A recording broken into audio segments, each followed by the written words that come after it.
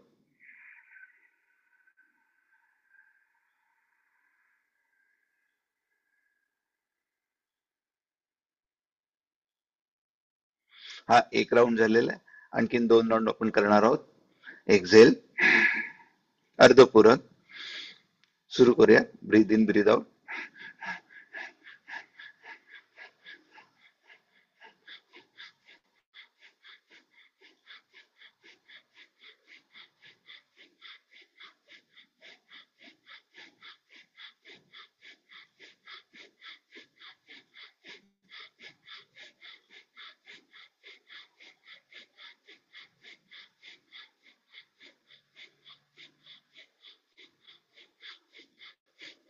Stop. Exhale.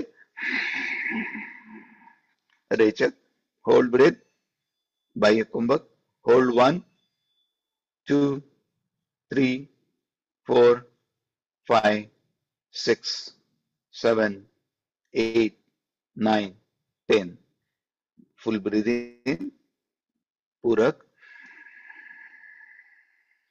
Hold breath. Antar Kumbhak. Hold 1, 2, 3. Slow breathe out. Rechak.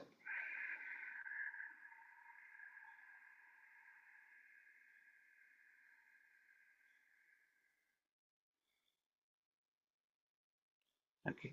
एक शेवटचा round करणार आहोत आपण. एक्झेल. अर्धपूरक. ब्रीद इन ब्रीद आउट सुरू करूया.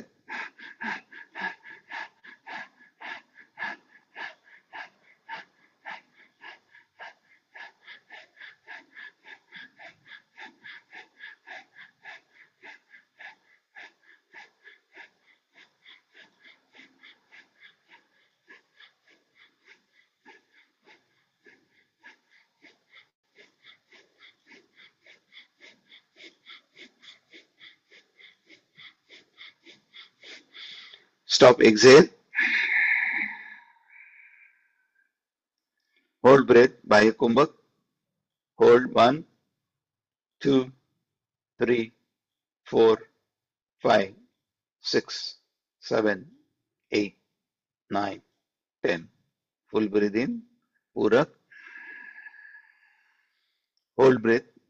Internal breath retention. Hold 1, 2, 3.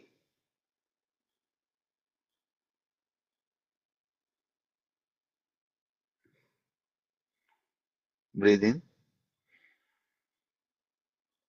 Exhale.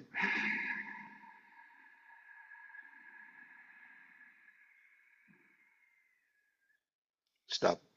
आपण आता ओंकार साधनेचा अभ्यास करणार आहोत. ओंकार आपला जेवढा श्वास आहे त्या श्वासाच्या अर्ध्या श्वासामध्ये अ उ म्हणायचं आहे आणि राहिलेल्या अर्ध्या श्वासामध्ये मकार करायचा आहे. आध्यात्मिक प्रगतीसाठी मकार जास्ती केलेला कधीही चांगला. ओंकार हा घंटानादासारखा दीर्घ असावा, तेलाच्या धारेसारखा अखंड आणि शंखानाद सारखा दीर्घ असावा. आपण सुरुवातीला 3 ओंकार, 1 मिनिटाचं ध्यान, त्यानंतर 2 ओंकार करणार आहोत. एक्झेल. अर्धपूर. एक्झेल. घर्षणयुक्त पूरक.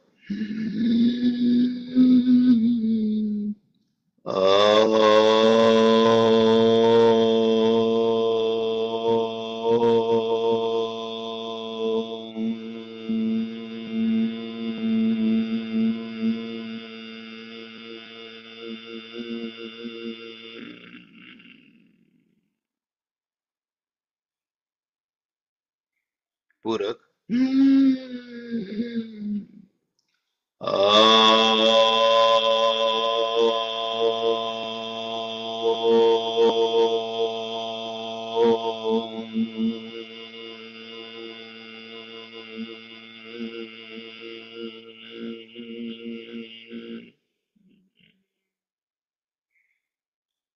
पूरक.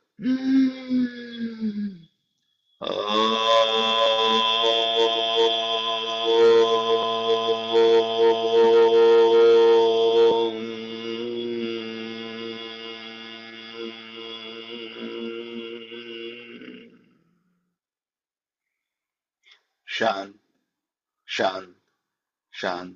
आपण जो तो ओंकारचा नाद केलेला आहे, ओंकारचा जो ध्वनी केलेला आहे, तो मनातल्या मनात आठवून साठवण्याचा प्रयत्न करा. छातीच्या मध्यामध्ये अनाहत चक्र आहे, तिथं अंगुष्ठ मात्र ज्योती बघण्याचा प्रयत्न करा. Try to visualise thumb size bright flame in chest area where Anahata chakra is situated. तिथं जर दिसत नसेल तर दोन उभयाच्या मध्ये आज्ञा चक्र आहे, तिथं अंगुष्ठ मात्र ज्योती बघण्याचा प्रयत्न करा. Try to visualise thumb size bright flame in between eyebrows where Ajna chakra is situated. बाहेरच्या वातावरणाला पूर्णपणे विसरून जा. जी ज्योती आपण बघण्याचा प्रयत्न करत आहोत ती आत्मस्वरूप आहे. आत्मस्वरूपाशी एकरूप होण्याचा प्रयत्न करूयात.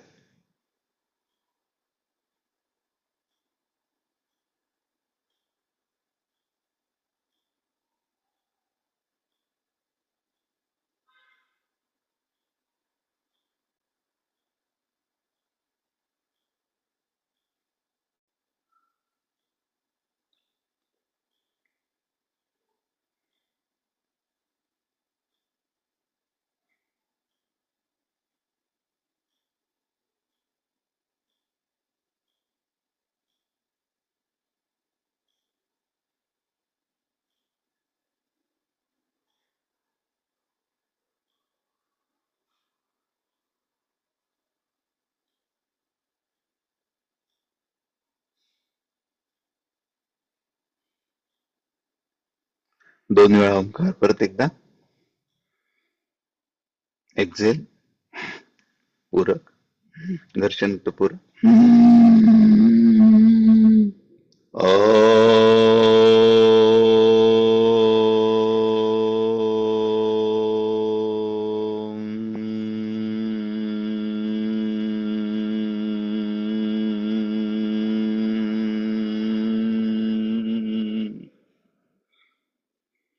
पूरक.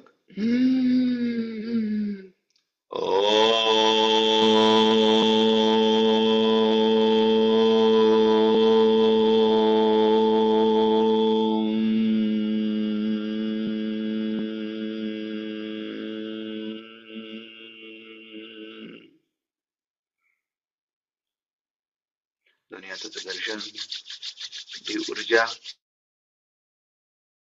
आपण ओंकार साधना आणि प्राणायामाच्या अभ्यासातून मिळवली, त्या ऊर्जेचं संचलन पूर्ण शरीरभर करूया.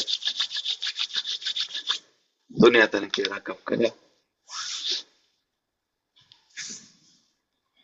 हरि ओम.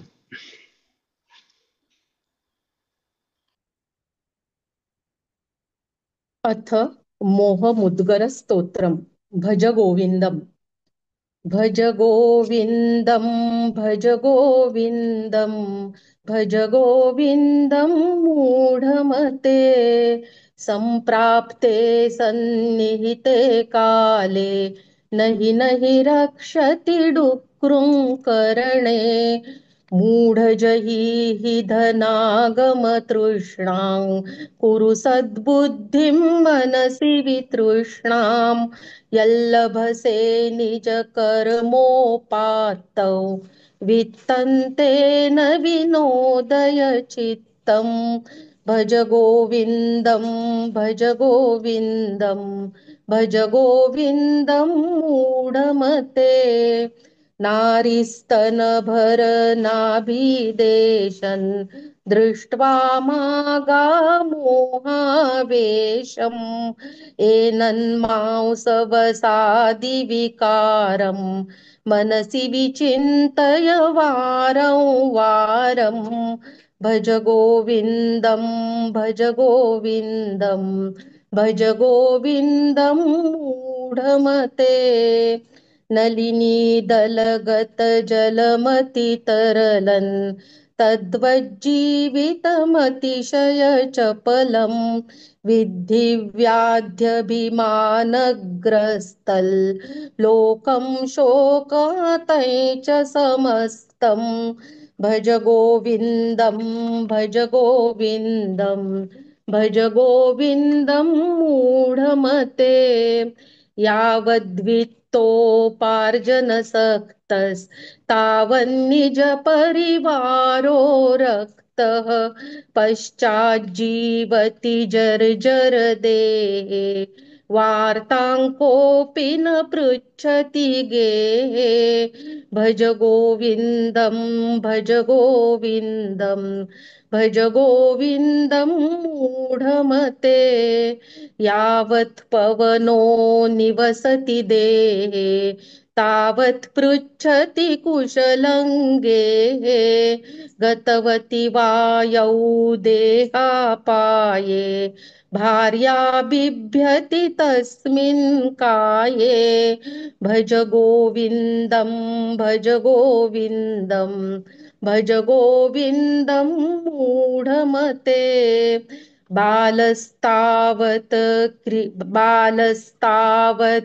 क्रीडासक्तस्तरुणास्तावत् तरुणीसक्तः वृद्धस्तावत् चिन्तासक्तः परमे ब्रह्मणि कोऽपि न सक्तः भज गोविन्दं भज गोविन्दं भज गोविन्दं मूढमते काते कान्ता कस्ते पुत्रः संसारोऽयमतीव विचित्रः कस्य त्वं कुत आयातस्तत्त्वं चिन्तय यदिदं भ्रान्तः भज गोविन्दं भज गोविन्दं भज गोविन्दं मूढमते सत्संगत्वे निस्संगत्वं निस्संगत्वे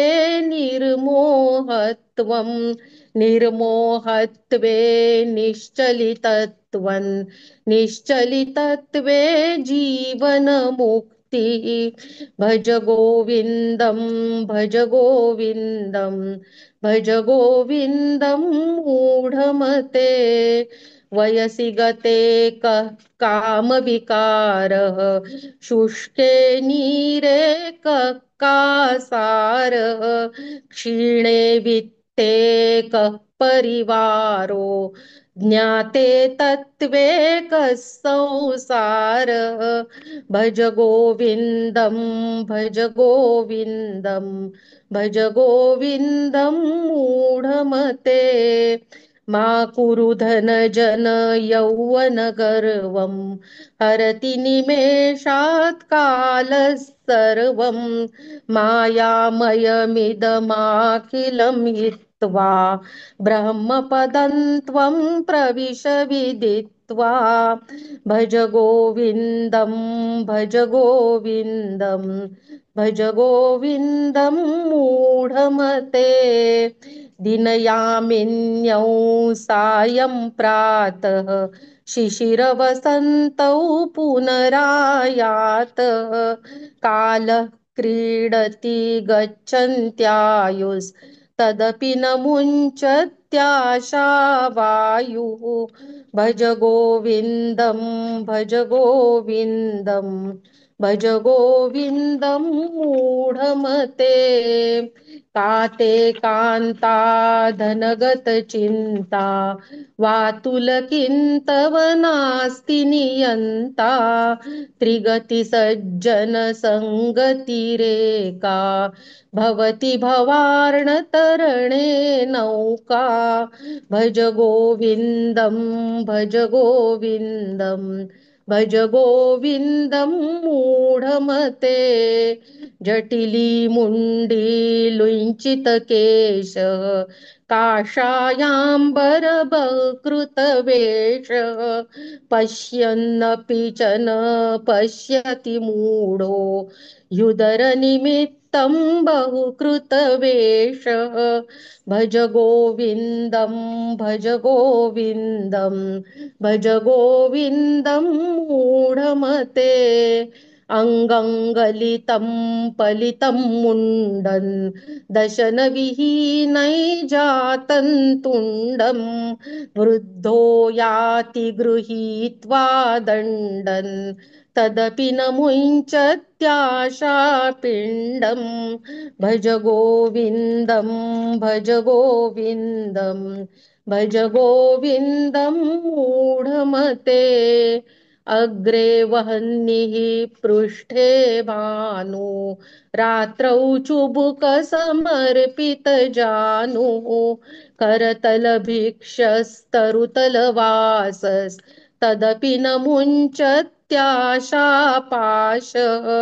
भज गोविन्दं भज गोविन्दं भज गोविन्दं मूढमते कुरुते गंगा सागर गमनौ व्रतपरिपालनमथवा दानं ज्ञानविहीनः सर्वमतेन मुक्तिं न भजति जन्मशतेन भज गोविन्दं भज गोविन्दं भज गोविन्दं मूढमते सुरमन्दिरतरुमूलनिवासः शय्याभूतलमजिनौ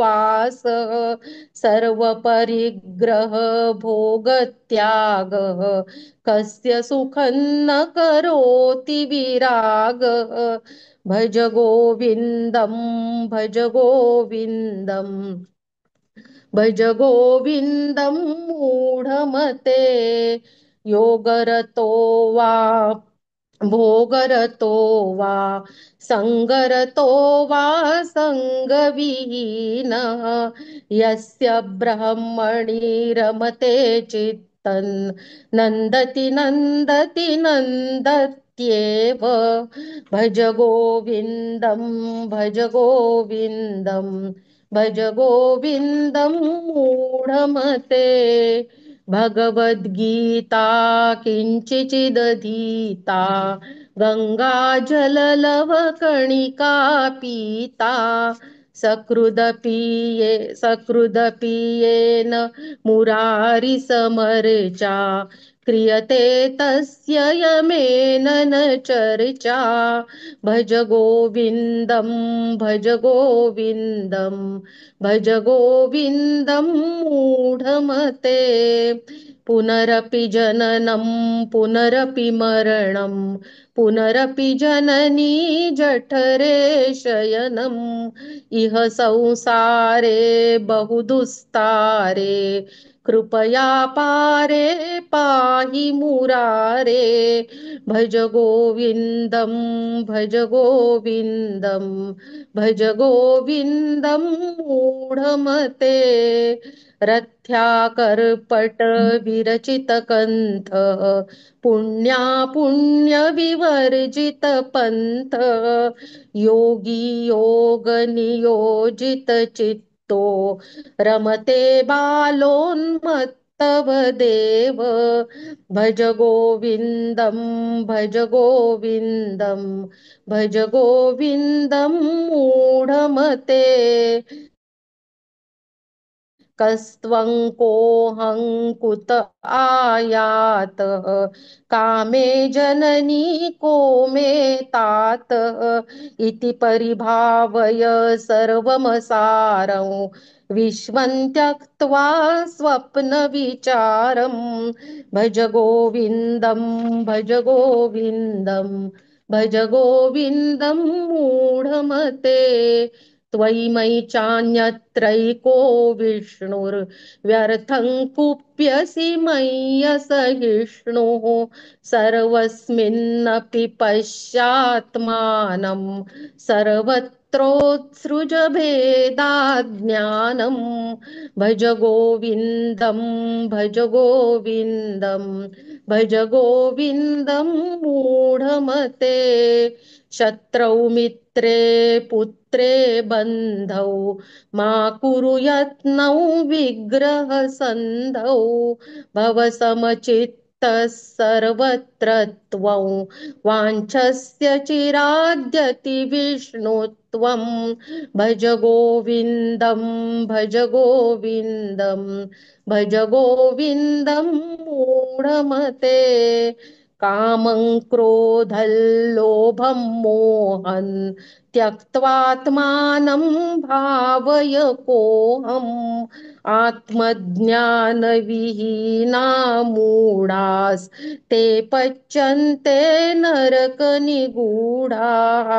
भज गोविन्दं भज गोविन्दं भज गोविन्दं मूढमते ध्येयं गीता नाम सहस्रं ध्येयं श्रीपतिरूपमजस्रं नेयं सज्जनसङ्गे चित्तं देयं दीनजनाय च वित्तं भज गोविन्दं भज गोविन्दं भज गोविन्दं मूढमते सुखतः क्रियते रामभोगः पश्चाद्धन्तशरीरे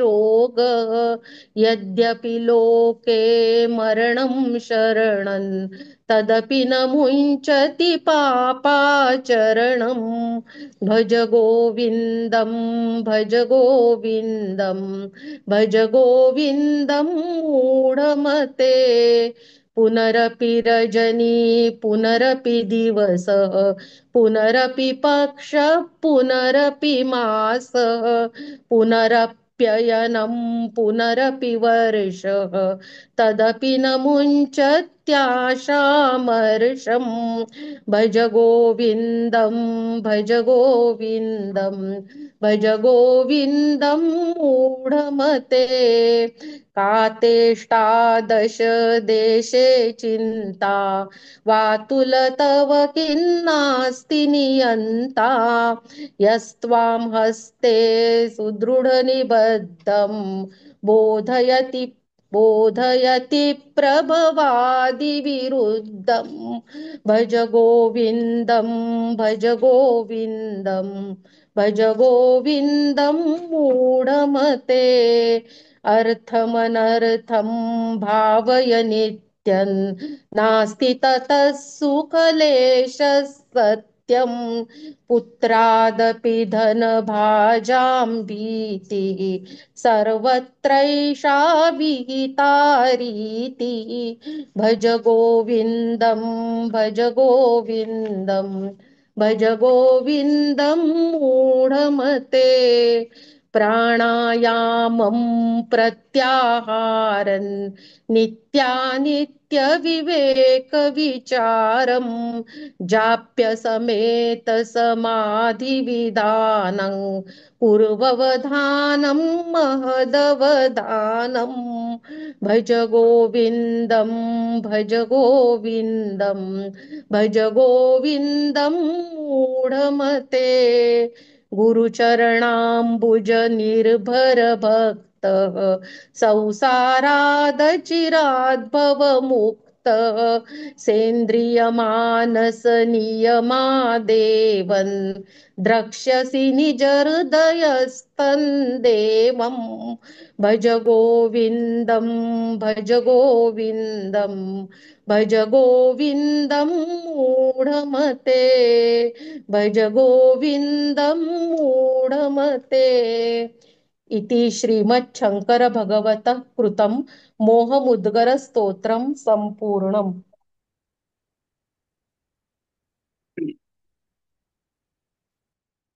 जय जय रघुवीर समर्थ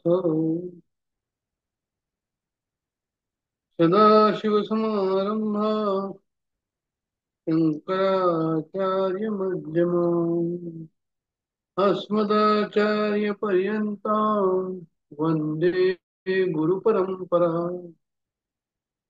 श्रुतिस्मृतिपुराणानाम् आलयं करुणालयं नमामि भगवत्पादं शङ्करं लोकशङ्करम् शङ्करं शङ्कराचार्यं केशवं बादरायणं सूत्रभाष्यौ कृतौ वन्दे भगवन्तौ पुनः पुनः गुरुर्ब्रह्मा गुरुर्विष्णु गुरुर्देवो महेश्वर गुरुः साक्षात् परब्रह्म तस्मै श्री गुरुवे नमः. सद्गुरुनाथ महाराज की जय.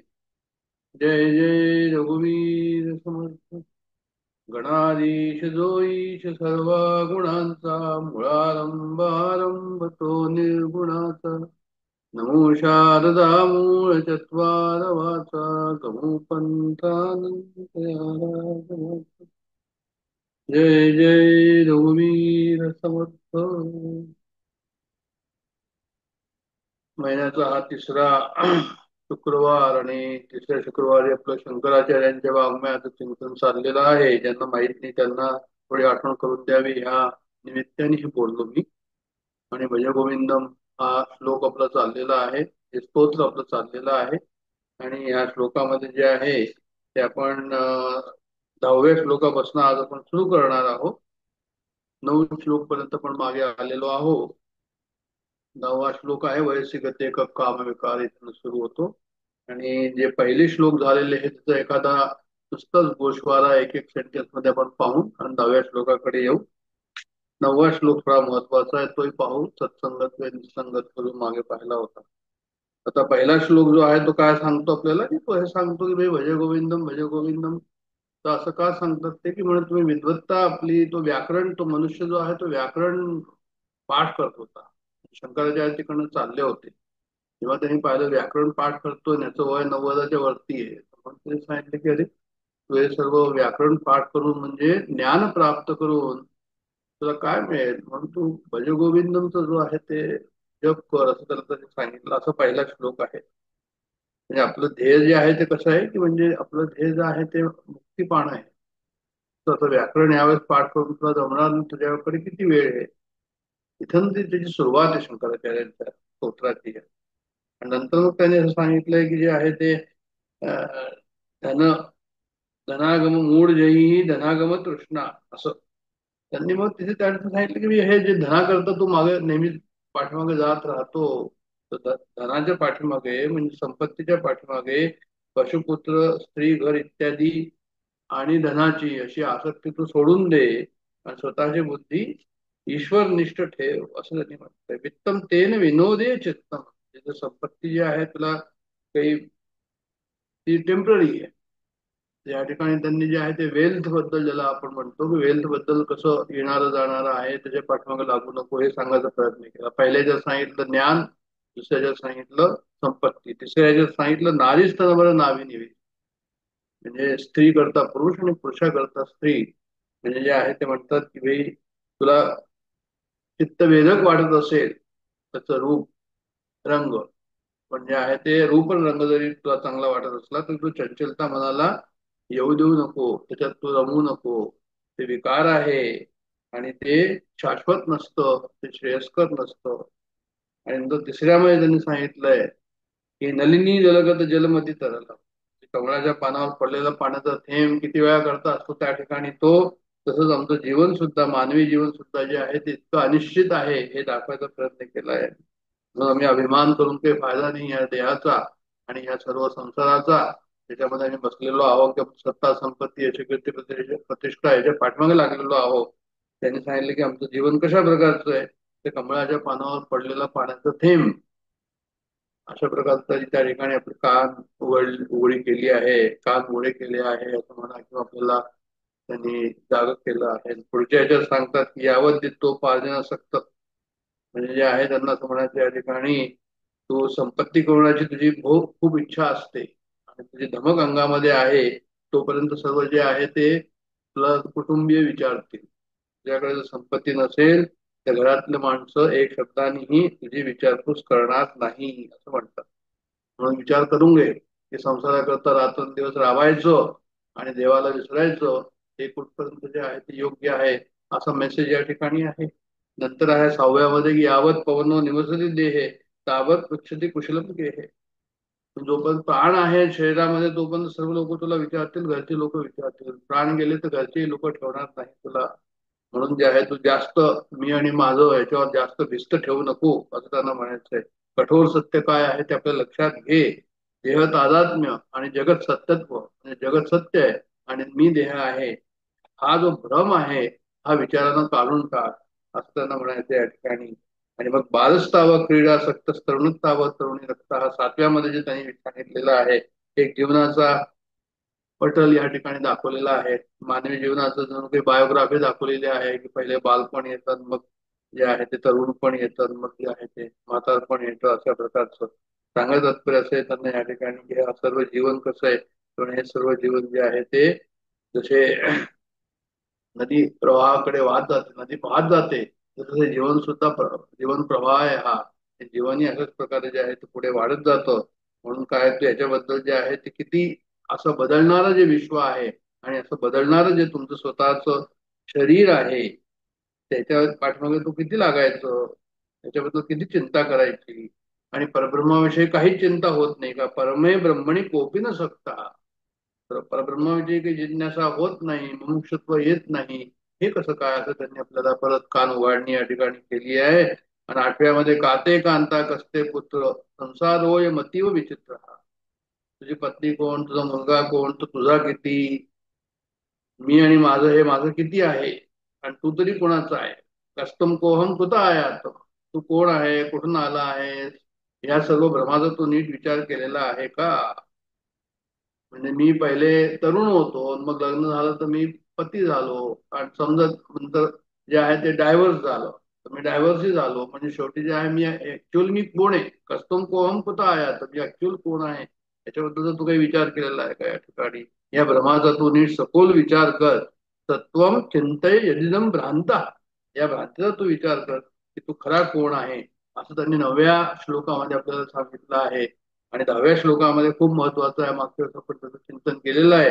सत्संगत्वे निसंगत्व, म्हणजे सत्याचा तू संग कर. सत्याचा संग कर म्हणजे काय कर? सत्याच्या संघाला त्यांनी म्हटलं या ठिकाणी श्रेयस काय आणि प्रेयस काय याचा विचार कर. विद्या काय अविद्या काय याचा विचार कर. शाश्वत काय अशाश्वत काय याचा विचार कर. चांगलं काय वाईट काय, धर्म काय अधर्म काय, याला त्यांनी सत्संग म्हटलेलं आहे. सत्संगामध्ये आम्ही हे पाहतो, डिफरन्स करतो याच्यामध्ये की सत्यामध्ये आणि असत्यामध्ये काय फरक आहे. सत्संगत्व आणि निसंगत्व. मग अशा प्रकारचा जर विचार केल्यानंतर काय होईल की जे असंग, जे परमनंट नाहीये, जे येणारं जाणारं आहे, जे संसार आहे, त्या संसारापाशी काय होईल? निसंगत्व, डिटेचमेंट निर्माण होईल त्या ठिकाणी सत्संग केला तर. आणि असं सत्संग करून काय होईल? निसंगत्व निर्माण होईल. आणि निसंगत्व निर्माण झालं तर निसंगत्वे निर्मोहितत्व, म्हणजे असं जर डिटॅचमेंट निर्माण झालं तर काय होईल? त्यामुळे मोह त्याचा कमी होईल. मोह म्हणजे काय असतं? मोह म्हणजे जे आहे त्याला त्यांनी म्हटलंय की तुम्हाला जो भ्रम आहे, मी देह आहे, मला जन्म मरण आहे, हे सर्व भ्रम आहे. मी आणि माझं आहे, माझे पत्नी, माझे मुलं वगैरे सर्व जे आहे, हा सर्व भ्रम आहे या ठिकाणी. संसार सत्य आहे, हा भ्रम आहे. देह सत्य आहे, हा भ्रम आहे. मी देह आहे, हा भ्रम आहे. हे सर्व माझं आहे, हा भ्रम आहे.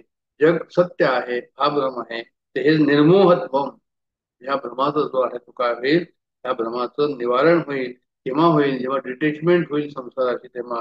आणि डिटॅचमेंट म्हणजे निसंगत्व. निसंगत्व येईल सत्संगापासून.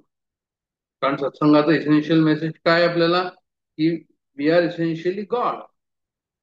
तत्वमसी हा सत्संगाचा आपल्याला मेसेज आहे की आम्ही स्वतः जे आहे ते परमेश्वर आहोत. तर हा जो आहे मेसेज जो आहे तो हा सत्संगामधून आम्हाला मिळेल. आणि हा जर मिळाला तर मग काय होईल? तर म्हणजे निसंग आम्ही होऊ, म्हणजे डिटॅचमेंट होईल संसाराची. आणि निसंग जर झालो, डिटॅचमेंट जर झालो, तर आमचं मन कसं आहे? म्हणजे आमचं मन जे आहे ते हळूहळू शांत होईल. आणि शांत मन जर झालं तर मग जे आहे ते काय होईल त्याच्यामध्ये, की म्हणजे शांत मन झालं तरच आपल्याला त्या ठिकाणी जे आहे ते शुद्ध स्वच्छ पाणी झाल्यानंतर जसं खालचे तळ दिसू लागतं, तसंच हे मन जे आहे ते शुद्ध स्वच्छ झाल्यानंतर आतलं तळ म्हणजे जो परमात्मा आहे तो त्या ठिकाणीच आहेच आहे, तो कुठे गेलेलाच नाहीये. तो त्या ठिकाणी आम्हाला जो आहे तो काय होईल त्याच्याबद्दल माहिती पडेल, त्याचा अनुभव येईल त्या ठिकाणी. आणि हे सर्व करण्याकरता काय करायचं तर म्हणजे तुमचं मन शांत असलं पाहिजे. मन शांत केव्हा होईल? जो पण माणुसकी नसेल तो पण मन शांत होणार नाही. जो पण व्हर्च्युअस नसतील लाईफ मध्ये तो पण मन शांत होणार नाही. तुम्ही म्हणाल की मी जे मनाला येईल ते करू आणि वाटेल तसं काम करू आणि अध्यात्म करून आणि शंकराचार्यांचं स्तोत्र पाठ करून जे आहे ते आम्हाला शांती मिळेल, तसं होणार नाही. तुमचं लाईफ सुद्धा त्याप्रमाणे सुसंगत असलं पाहिजे. सत्संगामध्ये जायचं कुणाला, सत्संगामध्ये जायचं त्याला जो त्याचं लाईफ जे आहे ते सुसंगत असलं पाहिजे. जे व्हर्च्युअस लाईफ म्हणतात, डिसिप्लिन लाईफ म्हणतात, प्युअर हार्ट म्हणतात, ज्याला आम्ही गुड पर्सन म्हणतो, ज्याला म्हणून माणुसकी म्हणतो. हे सर्व अत्यंत आवश्यक आहे. सत्वगुणांचे लक्षण आणि रजोगुणाला सुद्धा मर्यादा असली पाहिजे, काहीतरी त्या ठिकाणी शिस्त असली पाहिजे. तर हे सर्व जेव्हा असेल तेव्हा सत्संगामध्ये जे आहे ते जाऊन काहीतरी त्या ज्ञानाचा आपल्याला फायदा होईल, नाही तर होणार नाही. म्हणून त्यांनी ह्या ठिकाणी सांगितलंय. कोणी जर असं म्हणेल की बा आम्ही इतके वर्ष सत्संग करतो आम्हाला काहीच झालं नाही, ते त्यांनी विचार करायला हवा की आमचं जीवनाचं जो पॅटर्न आहे, हे पॅटर्न जे आहे ते कशा प्रकारचं आहे. म्हणजे आम्हाला स्टार्टच जे आहे ते गुड पर्सन पासून व्हावं लागेल. आपल्या मनाला जे आहे ते आम्हाला ट्रेन करावं लागेल की आमची मनामध्ये जे आहे ते कशाही प्रकारचे चूक विचार नको. जे आमचं मन अशांत करेल अशा प्रकारचे विचार त्या ठिकाणी यायला नको. आम्हाला जे आहे ते नेहमी असे विचार हवे जे योग्य असतील, जे आहे ते आम्हाला सत्वगुणाकडे घेऊन जातील, ते आम्हाला व्हर्च्युअस लाईफकडे घेऊन जातील. असेच विचार जे आहे ते त्या ठिकाणी असायला हवे. त्यालाच ते म्हणतात मग निस्संग होईल आणि निर्मत्व होईल. म्हणजे सत्संग म्हणजे काय की association with the knowledge, godly knowledge. आणि निस्संग म्हणजे काय, डिसोसिएशन विथ द संसार. आणि निर्मत्व म्हणजे काय, freedom from all kind of illusion. म्हणजे जे आहे ते सर्व प्रकारचे भ्रम त्या ठिकाणी दूर होणं, ह्याला जे काय म्हणतात की निर्मोहत्व झालं. तर हे अत्यंत आवश्यक आहे की हे आपल्याला हे हा श्लोक महत्वाचा आहे साधनेच्या हिशोबाने. आणि असं जर भ्रम जात राहिला तर मग काय होईल, तर म्हणजे माइंड आपलं जे आहे ते क्वाईट होईल. आणि निश्चली तत्व, निर्मोहत्वे निश्चली तत्व. मग निश्चली तत्व म्हणजे सत्य तत्व जे आहे ते आपल्या नजरेस येईल, आपल्याला त्याचा अनुभव येईल. आणि मग असं कळू लागेल आपल्याला की हा मृत्यू जो आहे तो शरीराचा आहे, माझा नाहीये. म्हणून एकदा त्या सततत्वाचा बोध झाला तर, जसं एखादं समजा वेव असेल पाण्यामध्ये, समुद्रामध्ये तरंग आहे, मग तरंग जो आहे तो उत्पन्न झाला आणि तो जातोय किनाऱ्याकडे. पण तो तरंग जो आहे तो म्हणतोय अरे बापरे, अरे मला जे आहे ते आता, तो तरंग मोठा असेल तो तरंग लहान असेल, त्या शोरला जाऊन मी मरून जाईन की काय, हा तरंग संपेल काय. हे सर्व केव्हा होईल, हे सर्व तेव्हाच होईल जेव्हा की तो आपल्या फॉर्मला रिकॉग्नाइज करेल. तरंग जर म्हणेल की हा जो फॉर्म आहे तरंगाचा, छोटा मोठा जो काही असेल तो हाच मी आहे, असं जर म्हटलं तर मग त्याला जे आहे ते शोअरला जाऊन म्हणजे किनाऱ्याला जाऊन तो तरंग संपवायची भीती म्हणजे मृत्यूची भीती अशा अशा प्रकारचं असेल. पण त्यांनी जर असं म्हटलं की अरे मी तर पाणी आहे, मी तर कॉन्शियसनेस आहे, मी देह नाहीये, अशा प्रकारचा त्यांनी विचार केला, तर मग काय होईल की म्हणजे विटनेस कॉन्शियसनेस एकदा तुम्हाला आली तर मग जे आहे ते ही भीती तुमची जाईल. म्हणजे हा जो निश्चली तत्वे जीवन मुक्ती हा शेवटला जो चरण आहे, या चरणाचं जे आहे आपल्याला उद्धरण होईल. तो चरण आपल्या जीवनामध्ये जो आहे येऊन पावन होईल, आपल्याला त्याची प्राप्ती होईल. की जिंदगी म्हणजे जीवनामध्ये येऊन तुम्ही देहाशी तादात्म्य तुमचं संपलं. Liberation while you are awaken, while you are living, liberation from the body. म्हणजे झाला प्रेतरूप शरीराचा भाव, असं संत तुकारामांनी म्हटलंय. म्हणजे त्यांना जिथेजीच काय झालं की त्यांना असं वाटलं की हा देह जो आहे तो मेलेलाच आहे, म्हणजे हा देह मी नाहीये, असं त्यांना वाटलं. त्या ठिकाणी तर ही जीवनमुक्ती परचेस करू शकतो का आपण, तर नाही. म्हणजे जीवनमुक्ती परचेस नाही करू शकत. ओनली तुम्हाला त्याप्रमाणे जे आहे ते काय करावं लागेल, दोन गोष्टी. लाईफ पॅटर्न तुम्हाला त्याप्रमाणे करावा लागेल. पूर्ण 24 तासाचा लाईफ पॅटर्न असा हवा की जो अध्यात्माला अनुकूल असेल. दिस इज नंबर वन. हे फार महत्वाचं आहे, त्याशिवाय पुढे जाता येणार नाही. आणि नंबर टू जे आहे ते आपलं इग्नोरन्स जे आहे, आपलं अज्ञान जे आहे ते ज्ञान प्राप्त करून त्याला घालवायचं. अशा प्रकारे या श्लोकाचा, 9व्या श्लोकाचा सत्संगत्वे निस्संगत्व, निस्संगत्वे निर्मोहितत्व, निर्मोहितत्वे निश्चलितत्व आणि निश्चलितत्वे जीवनमुक्ती. अशा प्रकारचे यांनी या ठिकाणी आपल्याला हे दिलेलं आहे, स्टेप्स दिलेले आहे की कशा प्रकारे आम्ही साधना करावी. फार महत्वाचं आहे, म्हणून या ठिकाणी थोडं त्याला रिपीट केलं आपण. आणि आजच्या श्लोकाकडे की वैसिकते काम विकार शुष्के नीरे कसा कक्का सारा नष्टे द्रव्ये किंवा क्षीणे वित्ते कप परिवारो आणि ज्ञाते तत्वे कस संसार. अशा प्रकारचं हे जे 10वा श्लोक आहे या ठिकाणी, तर ते म्हणतात की वयसिकते काम विकार. जे जीवनाचं वास्तव याच्यामध्ये दाखवलंय. जीवनाचं वास्तव काय दाखवलंय, जीवनाचं वाक्य दाखवलंय की जे आम्हाला कामाची इच्छा असते, काम विकार आमचा असतो, भोगाची इच्छा असते, हा जो जीवनाचा मुख्य आधार असतो आम्हाला, त्यावेळेस त्याचं काय होतं तर म्हणे तो जसं जसं वय पुढे जातं तसं तो कमी होतो, तो बलहीन होतो, तो हतबल होतो, तो नष्ट होतो. वयसी गतेकच कामविकार. अतिवृद्धावस्थेत भोगाची इच्छा राहत नाही, कारण की शरीर आपल्याला साथ देत नाही. आणि तसं उदाहरण त्यांनी दिलंय की शुष्की नीरे कक्का सारा. म्हणजे जसं एखादा तलाव असेल आणि तलावातलं पाणी जे आहे ते आटून गेलं गरमीमुळे, तर मग तो तलाव राहत नाही. शुष्की नीरे कक्का सारा, हा तसंच जे आहे ते पाणी आटून गेल्यावर तलाव या शब्दाला काय अर्थ राहिला? क्षीणे वित्ते कप परिवार. संपत्ती जर समजा कोणाकडे असेल आणि ती संपत्ती संपली, तर मग परिवार कुठे टिकून राहू शकतो तो? त्याची काय अवस्था होईल संपत्ती नसेल तर? तसंच परिवार टिकणार नाही असं त्यांना म्हणायचं या ठिकाणी. ज्ञाते तत्व एकच संसार, हा ब्रह्मज्ञान जर झालं, ज्ञाते तत्वाचं ज्ञान झालं म्हणजे ब्रह्मज्ञान झालं, तर काय होईल म्हणजे ब्रह्मज्ञान जर झालं तर मग संसार पुढे शिल्लक म्हणून राहील. मग तो स्वप्नवत वाटेल, मग तो मिथ्या दिसले वाटेल त्याला संसाराला, मग त्याचं डिटॅचमेंट होईल, मग त्याचे भ्रम त्या ठिकाणी जाईल. तर संसार म्हणजे जे आहे कशा प्रकारचं त्याचं स्वरूप आहे लक्षात येईल. आणि तसं जर झालं तर ज्ञाते तत्वे म्हणजे जे आहे तत्वज्ञान होईल, म्हणजे ब्रह्मज्ञान होईल.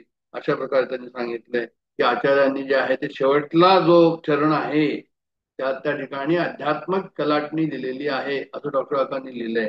म्हणजे असं की पहिले तीन जे आहे ते संसाराचे चरण आहे, चौथा चरण त्यांनी सरळ त्याला जे आहे एकदम अध्यात्माच्या शिखरावर घेऊन गेलेलं आहे की जर तुम्हाला आत्मज्ञान झालं तर मग संसार म्हणजे काय हे तुम्हाला कळेल असं त्यांना म्हणायचं.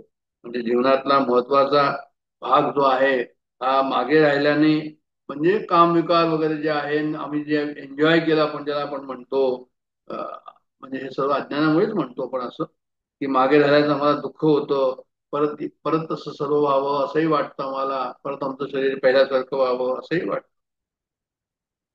तर किंवा एखाद्याला जे आहे तो अगदी डिप्रेशन सुद्धा येतं, शुष्क जीवन वाटतं त्याला, अर्थहीन जीवन वाटतं त्यावेळेस की अरे आम्हाला जे आहे इतकं चांगलं होतं ना, आता जे आहे ते आपण जर पाहिलं इतिहास आणि समाजाची सामाजिक व्यवस्था त्याच्यामध्ये आपल्याला असे अनुभव जे आहेत ते आपल्याला कळतील परत. आणि संपत्ती जर गेली तर म्हणे असुरक्षितता निर्माण होईल की आता माझ्याकडे जे आहे रिटायरमेंट आलं, रिटायरमेंट झालं, माझ्याकडे संपत्ती नाही आहे, तुम्ही कसं राहीन, त्याची असुरक्षितता जी आहे ती निर्माण होते. क्षीणे वित्ते कप परिवार याचा अर्थ हा झाला. किंवा कोणी घर घर जर सोडून गेलं, घरात जो आहे कोणाचा मृत्यू झाला, काही झाला, तर त्या ठिकाणी सुद्धा भयंकर दुःख ओढवतो मनुष्य, ओढवतो. आणि जे आहे ते अशा जीवनामध्ये विसंबून कसं राहायचं हा एक त्या ठिकाणी प्रश्न आहे.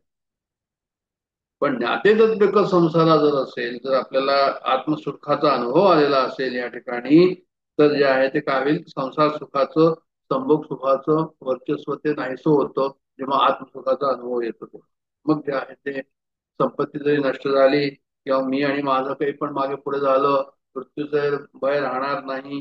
हे केव्हा होईल सर्व, तर म्हणजे जेव्हा आत्मसुखाचा अनुभव येईल, मी व माझा भ्रम त्या ठिकाणी नाहीसा होईल आणि मी आनंदात राहील. सांगायचं तात्पर्य काय की आपल्याला या श्लोकातनं काय शिकायचंय? त्या श्लोकातनं हे शिकायचंय की अं, जयसी गतेक काम विकार, म्हणजे काम आहे एका ठिकाणी कारण आहे ना, एका ठिकाणी परिणाम आहे. तसं तरुण वयामध्ये काय कारण, तरुण वय, आणि इफेक्ट काय आहे तर म्हणजे काम विकार.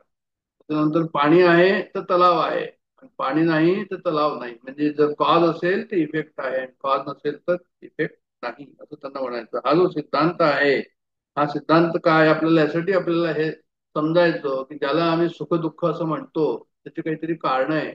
ती कारण जी आहे ती कशी आहे तर म्हणजे ती टेम्पररी कारण आहे, ती येणारी जाणारी कारण आहे.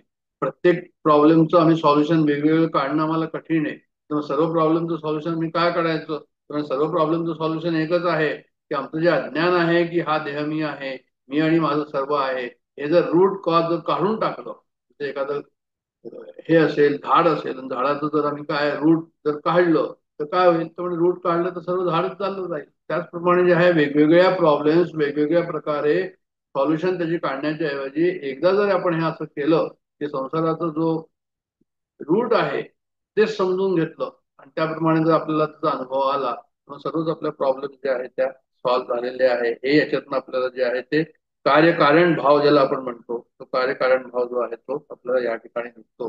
हाही एक विचार करायला हवा या ठिकाणी की आम्ही परेशान होतो तर आमच्या विचारांमुळे परेशान होतो आणि पुष्कळ वेळा आम्ही दुसऱ्याला दोष देतो.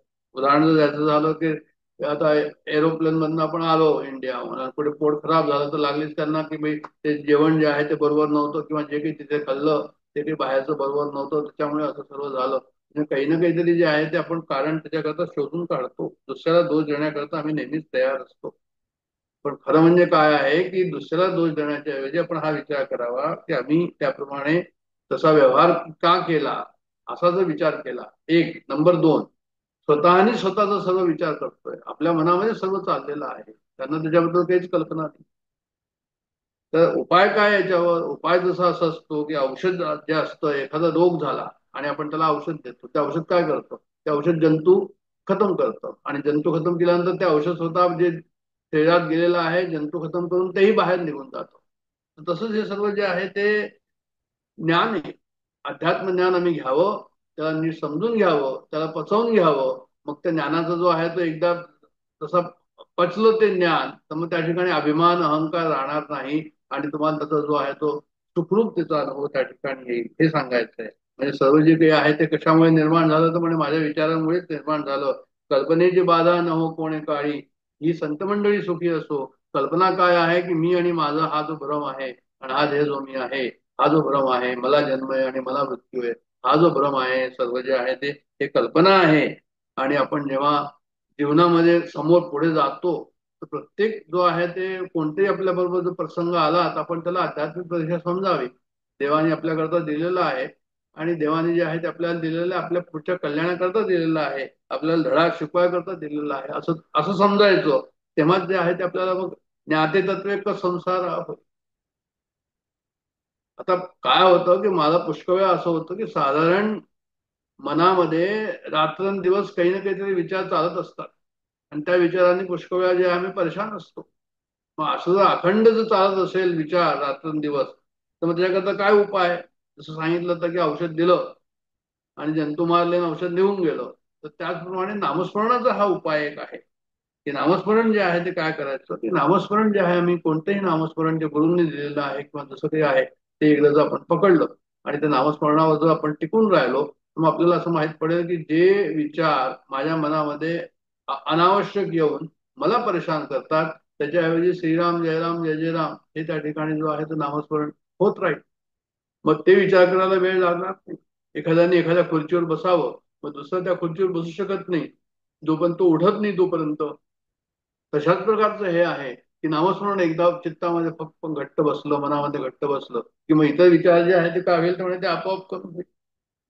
हे सुद्धा एक प्रकारची जीवनामध्ये एक रिदम म्हणून एक आहे, स्पंदन ज्याला आपण म्हणतो. म्हणजे सुरुवातच जीवनाची आमची स्पंदनामुळे झाली. जेव्हा गर्भाशयामध्ये होतो तो सुरुवातीला काय झालं तर म्हणजे स्पंदनापासूनच आमची सुरुवात. मग हे जे स्पंदन, ही जे रिदम आहे, हे कशा प्रकारचं रिदम आहे म्हणजे हे चाललेलं आहे अखंड आणि हे परमेश्वराकडनंच आलेलं आहे. हे आम्हाला याच्यावर काही स्वतः आम्ही त्याच्यावर काही काम नाही करत किंवा मी ती स्पंदनं काढली म्हणून म्हणत नाही. किंवा एखादा श्वास चाललेला आहे, श्वास चाललेला आहे तर मी श्वास चालवतोय असं आम्हाला वाटतं का? पण नाही, असं नाही वाटत की आम्हाला श्वास चालवतो. तर म्हणजे मग असं करा तुम्ही, ही रिदम पकडा श्वासाची. कारण तुम्ही जर नाम घेता आहात तर नाम घेताना तुम्हाला कदाचित अभिमानी होईल की मी नाम घेतो, आज मी इतक्या माळा केल्या, माझा 12 कोटी जप झाला, मी एक पुरस्चरण झालेला आहे, माझं नाम जे आहे खूप चांगलं चाललेलं आहे. हा जो सर्व अभिमान त्या ठिकाणी येणार नाही. केव्हा? जेव्हा नाम जे आहे तुम्ही श्वासाला चिकटवाल तेव्हा. कारण श्वास तुम्ही घेतच नाहीये. नाम घेता असं म्हटल्यानंतर अभिमान याची शक्यता आहे की नाम जे आहे ते मी श्वासावर नाम घेतो, असं नाम घेतो म्हटल्यानंतर त्याची शक्यता आहे. पण श्वास येतो आहे आणि त्याला तुम्ही नाम चिकटवून दिलं तर श्वास चाललेला आहे तो जो माझ्या हातात नाही, मग त्या ठिकाणी काय होईल? पण त्या ठिकाणी अभिमान येणार नाही. अशा प्रकारचं त्या ठिकाणी म्हणजे काय होतं पुष्कळ वेळा की आपल्याला नामस्मरण घ्यायचा जो मुख्य उद्देश आहे ते कशा करता आहे की मी पासून मुक्ती व्हावी. तर खरं म्हणजे काय होईल की मी पासून मुक्ती तुम्हाला त्याप्रमाणे होईल. मी गायब नाही होणार पण मी पासून मुक्ती होईल. हे हे आहे त्याच्यामध्ये हे आहे थोडस लक्षात ठेवण्यासारखं आहे की श्वासाबरोबर नाम घेता ना मी जो आहे तो मी काय होईल की मी राहील, पण मी माझं जे आहे किंवा मी तो आहे हे जाईल. मग असं श्वासावर नाम घ्यायला काय दुसरं फायदा, तर म्हणजे तुम्ही केव्हाही घ्या, कुठेही घ्या, कोणत्याही परिस्थितीत घ्या, रात्री घ्या, दिवसा घ्या, त्याच्याकरता काही उपदेशाची जरूरत नाही कोणाच्या गुरुची. असं श्वासावरचं नाम आहे. हे सर्व का सांगितलं या ठिकाणी की ज्ञाते तत्वे क संसारा, याच्यामध्ये जे आहे ते हे चिंतन आलेलं आहे की आम्ही ज्ञाते तत्वे कशा प्रकारचं व्हावं. जसं भगवद्गीतेच्या 7व्या अध्यायात म्हटलंय की ज्ञान विज्ञान सहित मी तुला सर्व सांगतो, असं त्यांनी म्हटलं. म्हणजे याचा अर्थ आला की पहिले ज्ञान हो आणि त्याच्यानंतर तुझं विज्ञान होईल. तर ज्ञाते तत्वे क संसारा म्हणजे नामस्मरण जे आहे ते आपल्याला खूप फायदेमंद राहील त्याच्यामध्ये ज्ञान प्राप्त करण्याकरता, त्या ज्ञानाचा अनुभव प्राप्त करण्याकरता ते आपल्याला बरंच उपयोगास येईल. अशा प्रकारचा हा सर्व वयसिकते एक काम एकाद शुष्के नीरे कक्का सारा नष्टे द्रव एक परिवारो ज्ञाते तत्वे क संसार, हा याचा अर्थ आपण पाहिला. आणि नामस्मरणावर आम्ही जोर दिला पाहिजे आणि आमच्या विचारांना बदललं पाहिजे. विचारांना बदललं म्हणजे आमचं अंडरस्टँडिंग बदलेल, आणि अंडरस्टँडिंग बदललं म्हणजे दृष्टी बदलेल, आणि दृष्टी बदलली की आम्हाला जे आहे पाहण्याची दृष्टी जर आध्यात्मिक दृष्टी झाली किंवा बरेचसे जे विचार आहेत ते सुद्धा जे आहे ते सत्वगुणाचेच होतील. मग ते रजोगुण तमोगुणाकडे जास्त जाणार. आता पुढच्या ह्याच्यात सांगितलंय त्यांनी की ब्रह्मज्ञान जर तुम्हाला झालं तर संसार बाधित होतो, म्हणजे संसार असून नसल्यासारखा वाटतो किंवा संसार तो मिथ्या होतो किंवा संसार जो आहे आपल्याला स्वप्नासारखा वाटतो. अशा प्रकारचे या ठिकाणी झालंय की मा कुरु धनजन यौवन गर्वम हरति निमेषात कालम सर्वम मायामयमिदमखिलम हित्वा ब्रह्मपदम त्वं प्रविश विदित्वा. तर ह्या ठिकाणी जे आहे ते आपली संपत्ती, आपलं स्वकीय, आपलं तारुण्य याचा गर्व धरू नको. मा करू धनजन यौवन गर्व, 3 गोष्टी सांगितल्या, धन, जन आणि यौवन. त्यांनी असं सांगितलं या ठिकाणी, अरे तुझ्याकडे खूप संपत्ती आहे का, तू खूप लोकांमध्ये प्रसिद्ध आहे का, तुझं नाव खूप मोठं आहे का लोकांमध्ये, बरेचसे लोक तुला बसतात का, तुझे फॉलोअर्स आहे का, तुला असं वाटतं का की बाबा मी माझं वजन आहे समाजामध्ये. तर धन जन, जनचा अर्थ हा आहे म्हणजे त्या ठिकाणी सत्ता आहे आणि मला यश आहे समाजामध्ये आणि माझी कीर्ती आहे समाजामध्ये आणि माझी प्रतिष्ठा आहे समाजामध्ये, हे सर्व जन ह्याच्या आतमध्ये. धन म्हणजे संपत्ती. तर मा कुरु धन जन यौवन गर्व, माझं तारुण्य आहे, माझं शरीर जे आहे खूप चांगलेलं आहे, ते सुंदर आहे माझं शरीर आणि सर्व मला जे आहे ते अनुकूल आहे माझं शरीर. तर असं जर असेल तर तुला त्याचं काय होईल, तर गर्व असेल, खूप तुला अभिमान असेल, असं त्यांना म्हणायचं या ठिकाणी. पण पुढे जे म्हणतात की हरती निमेषात कालम सर्व, अरे काय म्हणतो, उभा होता उभ्याच पडला पडला उठलाच नाही म्हणत. हरती निमेषात कालम सर्व, निमेषात एका क्षणामध्ये जो आहे त्याचा मृत्यू झाला, तो नष्ट झाला आणि आपल्याला एकदम आश्चर्य वाटतं की अरे असं कसं झालं. हरती निमेषा कालम सर्व म्हणजे या सर्वांचा काळाने एका क्षणामध्ये नाश करू शकतो, करतो. मग असं जर सर्व संसार आहे, असं जर सर्व हे आहे, तर मग मायामयमिदम अखिलम हित्वा, म्हणजे हे सर्व मायामय आहे, हे सर्व येणार जाणार आहे, हे सर्व अशाश्वत आहे, याला उत्पत्ती स्थिती नाश आहे, हे जसं दिसतं तसं नाहीये, हे अट्रॅक्टिव्ह दिसतं पण ते अट्रॅक्टिव्ह नाहीये. इथे या ठिकाणी जो आम्हाला आनंद होतो तो आनंद जो आहे तो खरा आनंद नाहीये, तो टिकणारा आनंद नाहीये. हा आनंद या ठिकाणी उत्पन्न होतो म्हणून तो जातो, पण तो खरा आनंद जो आहे तो ना तो उत्पन्न होतो ना कुठे जातो, तो उत्पन्न होत नाही म्हणून तो नष्टही होत नाही. मग काय, हे सर्व मायामय आहे असं तू निश्चित कर. हे जाणारं येणार आहे, येणारं जाणार आहे, तो निश्चित कर. आणि असं निश्चित केलं तर काय होईल, ब्रह्मपदम त्वं प्रविश विदित्वा. ब्रह्मपदामध्ये जे आहे म्हणजे ब्रह्मपदामध्ये तू एंट्री करशील, याचा अर्थ काय झाला की ब्रह्माचं स्वरूप जाणून घेऊन त्यात तू प्रविष्ट होशील आणि तू स्वतःच ब्रह्मरूप होशील. तत्वम असी, तुम्ही स्वतःच ते जे आहे ते तत्व जे आहे ते व्हाल. आता या गुरु धन जन, धनाबद्दल यांनी या ठिकाणी सांगितलंय. तर डॉक्टर काका या ठिकाणी लिहितात म्हणजे धन असण्यामध्ये काही दोष नाहीये, म्हणजे असं नाहीये की तुम्हाला जे आहे ते धन नको म्हणून धन नको असायला पाहिजे, लक्ष्मी असायला पाहिजे ते म्हणतात, पण असलेल्या संपत्तीचा अहंकार नको, हे त्यांना सांगायचं. माझ्याकडे संपत्ती आहे त्याचा अहंकार आहे का मला? मग काय अहंकार जर असेल तर माझं अंतःकरण धुमसत राहतं. माझ्याकडे खूप करोडो संपत्ती आहे आणि आणखीन वाढवावी असं वाटतं, म्हणजे झालं. संपत्ती आहे त्याचा अहंकार आहे, त्या अहंकारामुळे जे आहे ते अशांत आहे, आणि अशांत आणखीन अशांतता वाढली की मला जे काही आहे ते आणखीन वाढवायचंय पुढे, त्याच्याकरता मी जोरदार प्रयत्न करतो आहे, कारण की मला इझी राहील, पैशाकडे पैसा जातो तर ते वाढवायला मला बरं राहील, अशा प्रकारचं त्या ठिकाणी जर माझा विचार असेल तर मग ते मन जे आहे ते शांत कुठं न राहील, ते अशांतच राहील त्या ठिकाणी, ते स्वस्थ राहणार नाही. आणि काय होईल की तुम्हाला जे आहे ते दुसऱ्याकडे तुम्ही पाल केले त्याच्याकडे जास्त आहे तर माझ्याकडे थोडं कमी येते, तेवढं होऊन जाऊ द्या, तर ती ईर्ष्या निर्माण होईल त्या ठिकाणी. म्हणजे एक अशी गोष्ट आहे राजाची आणि न्हावीची. तर न्हावी राजाकडे जात होता आणि तो बडा शांत होता, समाधानी होता, संतोषी होता, तर राजाला बडा आनंद होता की हा चांगला मनुष्य आहे म्हणून. मग त्यांनी प्रधानांना सांगितलं तर म्हणे हा तसे खूपच समाधानी शांत वाटत. मग त्या प्रधानाने सांगितलं की बरं म्हणे, मी तुम्ही आता काही दिवसांनी मला मला परत विचारा, मी सांगेन की तो कसा आहे. मग त्यांनी काय केलं, प्रधानांनी त्याच्या घराच्या मागे जे आहे खिडकीतनं एक पॉइंट टाकून दिलं, आणि त्याला ते कळल्यानंतर अरे तुम्हाला हे कॉईन कुठून आलं, देवाने दिलं अमकं तमकं अशा प्रकारे परत दुसरं कॉईन मिळालं, दुसऱ्या दिवशी त्या दिवशी परत मिळालं. झालंय आता जो आहे तो मग सुरू होऊन गेलं की आता किती कॉईन झाले, आता इतकी झाले, आता इतके असायला हवे, मग त्यांनी 99 झाले तर 100 असायला हवे, अशा प्रकारचं. मग ह्या चक्करमध्ये काय झालं तर म्हणे त्याचं तोंडावरचा जो संतोष होता, जे समाधान होतं ते सर्व गेलं. तो ह्या चक्करमध्ये राहिला की याचं एकाचे दोन कसे होते, आणि ते समजलं. प्रधानांनी सांगितलं राजाला की पहा आता तुम्ही तिच्याकडे पहा. तर काय की आमच्याकडे त्याच्याकरता संपत्ती करता धुमसत राहणं, संपत्ती करता ईर्ष्या निर्माण होणं, आणि मग त्याच्यामुळे मन जे आहे ते व्यग्र राहणं, व्यस्त राहणं, त्याच्यामध्ये ईर्ष्या द्वेष सर्व त्या ठिकाणी निर्माण होणं, हे सर्व कसं होतं, मत्सर आहे, स्पर्धा आहे, हे सर्व त्याच्यामध्ये निर्माण होतात जेव्हा संपत्तीविषयी आम्ही त्याचा विचार करतो. आणि या ठिकाणी पराकोटीचं द्वैत आणि भेद या ठिकाणी आपल्याला सापडतो. असं जी मनस्थिती असेल तर मग अशी मनस्थिती अध्यात्माकडे कशी वाटचाल करेल. बरं, आता समजा संपत्ती नसेल तर ती असुरक्षितता असते, तिथेही जे आहे मन मन अशांतच राहील.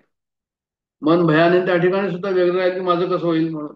आणि व्यग्र मन जे आहे ते कसं आहे तर म्हणे ते स्वच्छ मनाने आणि मोकळ्या मनाने आम्ही त्या ठिकाणी विचार करू शकत नाही, साधनेमध्ये सक्षमता येणार नाही, साधना आमची कमजोर पडेल जर ती असुरक्षित असेल तर. हे सर्व प्रॅक्टिकल पॉइंट्स आहे जे आम्हाला सर्वांना लक्षात ठेवायचे. हे सर्व प्रॅक्टिकल पॉइंट या ठिकाणी सांगायचं तात्पर्य एकच आहे की ह्याप्रमाणे आम्ही विचार करावा, ह्याप्रमाणे आपली मर्यादा आणि अनुशासितपणा ज्याला आपण म्हणतो अध्यात्मामध्ये, तर कसा ठेवायचा अनुशासन, मर्यादितपणा कसा ठेवायचा, हा सर्व विचार करण्याकरता हे विचार या ठिकाणी दिलेले आहे. आणि नंतर त्यांनी जनाबद्दलच सांगितलंय, धन जन. आता हे धनाबद्दलच झालं. धन जन, जनाबद्दल त्यांनी सांगितलं की आमचे जे रिलेटिव्ह आहे, आमचे जे वेगवेगळे संबंध आहे निरनिराळ्या क्षेत्रामध्ये, मोठ्या लोकांशी पण संपन्न म्हणजे संबंध आहे या ठिकाणी, तर त्यावेळेस जे आहे ते आम्हाला असं वाटतं की अरे वा, आम्ही खूप जे आहे ते महत्वाचे आहोत, आमचं जीवन जे आहे ते फार महत्वाचं. जनसंपर्काशिवाय मानवी जीवन असू शकत नाही, हे वास्तव आहे. जनसंपर्क त्या ठिकाणी हवाच, पण ह्या सर्वांवर भिस्त ठेवणं हे त्रासदायक आहे. या सर्वांमुळे मी मोठा आहे, हे हे स्वतः त्याच्यामध्ये क्वालिटी हव्या. पण ह्या सर्वांमुळे मी मोठं झालो, किंवा एखादा शेख माझ्या ओळखीचा आहे त्याच्यामुळे मी मोठा झालो, तर ते कसं आहे तर म्हणे ते कसं आहे तर म्हणे ते त्रासदायक, भिस्त ठेवणं त्रासदायक. म्हणून काहीतरी मर्यादा जे आहे ते त्या ठिकाणी आपल्याला हवी, मी माझं गुण जे आहे ते समोर आणले पाहिजे. आणि दुसरं असं की जेव्हा तुम्ही कोणावर अवलंबून असाल तर त्यावेळेस अपेक्षाभंग सुद्धा होऊ शकतो, काही कारणांनी कटुता सुद्धा निर्माण होऊ शकते. आणि मग कटुता जर निर्माण झालं तर मग त्याप्रमाणे जे आहे ते आपण समजू शकतो की आपलं जीवन जे आहे ते कशा प्रकारे त्या ठिकाणी दुखी होईल म्हणून. मग जुने संबंध नुसते नावापुरतेच राहतात, आणि चांगल्या वाईट प्रसंगाची उजळणी करत राहणं हेच आपलं ध्येय होऊन जातं नंतर. नेहमी हे तेच सांगत असतो, चांगलं असेल तर वाईट असेल तर. मग जग हे सुखाचे दिल्या घेतल्याचे, अशा प्रकारचं जे आहे ते समर्थांनी म्हटलंय, स्वजन जनधनाचा व्यर्थ संतोष, व्यर्थ मी स्वार्थ केला. तर त्याच्यावर जनावर धन जन यौवन गर्व, मा करू धनजन यौवन गर्व, किती त्याचं बद्दल जे आहे ते मी चिंतन करावं आणि त्या जनाबाला किती महत्व द्यावं, जनसंपर्काला याच्याबद्दल विचार करायला हवा की त्याच्यामध्ये आपल्याला मर्यादा ठेवायला हवी. आणि यौवन गर्व म्हणजे तारुण्य जे आहे ते आपल्याला कळत नाही. आता आपल्या सर्वांना जे आहे माहिती, जे ऑलरेडी तारुण्य ज्यांनी क्रॉस केलेलं आहे, किती लवकर गेलं, केव्हा गेलं, कसं गेलं कळलंच नाही म्हणून. आणि आता आपल्याला वाटतं की अरे एवढा मोठा काळ मध्ये चालला गेला, आम्हाला कळलंच नाही. अशा प्रकारचं आम्हाला वाटतं अरे बाहेर आलो आम्ही, बाहेर येऊन सुद्धा जे आहे ते इतका काळ चालला गेला, कळण्यात नाही आला. कळण्यात का नाही आलं, मी तारुण्य जे आहे ते जाऊन वृद्धत्वामध्ये आम्ही केव्हा येऊन आलो ते आम्हाला जे आहे ते कळलं नाही. म्हणजे तारुण्यातील जो सामर्थ्य, उत्साह आणि सकारात्मक दृष्टिकोन आणि ज्या संवेदना होत्या, त्याला जर आम्ही योग्य उपयोग केला असता स्वतःच्या जीवनाकडे, साधना केली असती, अध्यात्माची साधना जर केली असती, तर मग जे आहे ते वेगळं झालं असतं. पण त्याच्याकडे लक्ष न देता आमचं आयुष्य सरून गेलं या ठिकाणी. आणि मग असं सरल्यानंतर आम्हाला अभिमान काय करायचा त्याच्यामध्ये, कशाचा अभिमान आम्ही करायचा? कारण की आम्ही जे आहे ते आमच्या तारुण्याचा उपयोग केला आहे का? आम्ही तारुण्याचा उपयोग करून, अध्यात्मामध्ये उपयोग करून बेफिकर जे आहे ते झालेलो आहोत का? असं जर नाही झालं तर मग तारुण्याचा उपयोग मी जसं करायला हवा तसा केला नाही. आणि म्हणून जे आहे ते त्यांनी असं लिहिलंय आणि की धन जन तार धन जन यौवन गर्व, असं त्या ठिकाणी लिहिलंय की तो गर्वामध्ये जो सर्व केला तर तारुण्याची नशा गेली, तो भाग्यकारक कालखंड हातून निसटून गेला. कारण काळ कुणासाठीच थांबत नाही. हरती निमेषात कालम सर्व, अशा प्रकारे जे आहे ते काल सर्व तो आपलं घेऊन जातो आणि क्षणात सुद्धा जातो, आपल्याला आपलं कळत नाही. मग आम्ही आपलं जे आहे ते हात मळत राहतो. मायामय मायामिदम अखिलम हित्वा, असं लिहिलंय या ठिकाणी. म्हणजे काय आहे की हे सर्व जग माईक आहे, हे रडगाणं नाहीये, हा निराशेचा सूर नाहीये, असं ते म्हणतात डॉक्टर काका. म्हणजे पराभूत मनोवृत्तीचं हे प्रतीक नाहीये, पण एक सत्य आहे, वास्तव आहे, प्रत्यक्ष आहे, पारमार्थिक अनुभव आहे. असं हे माया मिदम अखिलम हित्वा. आणि तो सर्वांचा अनुभव आहे, संतांचा पण तो अनुभव आहे. अनुभवानंतर तो आनंदित होतो आणि आनंदरूप ब्रह्म हेच जे आहे ते आमचं खरं स्वरूप आहे. ब्रह्मपदम तुम प्रविशम विदित्वा, असं लिहिलेलं आहे. तोच अनुभव जो आहे तो आपल्याला शाश्वत तत्वाचा अनुभव घ्यायचा आहे. आणि असा अनुभव आला तर मोहाचे तडाखे संपत नाही, असं तो सर्व याचा अर्थ एक या ठिकाणी झालेला आहे. आणि आपण आणखीनही पाहू याच्याबद्दलचं चिंतन जे आहे ते, की जसं मी सांगितलं की मीला मुक्त करू शकत नाही, पण मी पासून मुक्त होऊ शकतो. एक सिद्धांत आहे हा अध्यात्माचा. फरक सांगतो की मीला मुक्त करू शकत नाही. मी हा राहीलच जोपर्यंत आहे, मला जाणीव तोपर्यंत हा मी आहे. पण मी पासून मुक्त होऊ शकतो म्हणजे जे आहे तो मी आणि माझा हा जो अहंकार आहे त्या अहंकारापासून मुक्त होऊ शकतो, असं त्यांना सांगायचं. म्हणजे I am that, that will be there. आणि मग हे आय एम जे म्हणतोय ते जाईल असं.